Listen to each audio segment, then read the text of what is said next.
पुरी जिले में पालित है आंतर्जातिक समवाय वर्ष।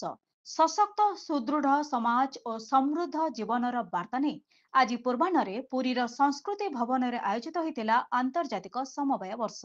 जिला स्तरीय यह उत्सव को उद्घाटन करी अतिरिक्त जिलापाल राजस्व डॉक्टर शरद चंद्र महापात्र कहिथिले जे समाज को सुदृढ़ और आर्थिक समृद्ध करिबारे समवायर भूमिका गुरुत्वपूर्ण अटे। वर्तमान समवाय एक जन आंदोलन में परिणत होई आर्थिक अभिवृद्धि रे सहायक होई परछि।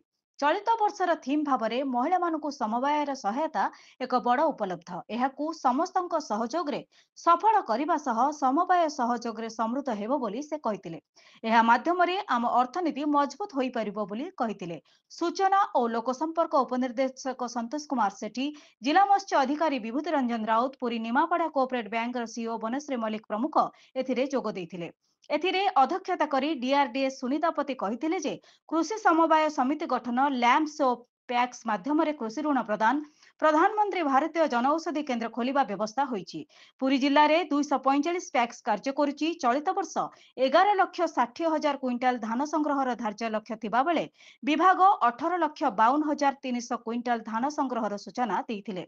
एही अवसर रे उल्लेखनीय अवदान पई कणासर पंचु पद्म महिला बहुमुखी समवाय समिति, अर्क क्षेत्र बहुमुखी समवाय समिति, धान क्रय पई सुरक्षा 28 महिला स्वयं सहायक गोष्ठी, सत्यशांति महिला स्वयं सहायक गोष्ठी, गोविंद महिला स्वयं सहायक गोष्ठी को संवर्धित कराजिबा सह पुरी निमापड़ा केन्द्र समवाय केन्द्र बैंक द्वारा 5 कोटी महिला स्वयं सहायक गोष्ठी को 10 लाख एवं 5 लाख टंकार ऋण प्रदान करा जायथिला। पुरीरू मनोज कुमार बलियार सिंह रिपोर्ट, जनशक्ति।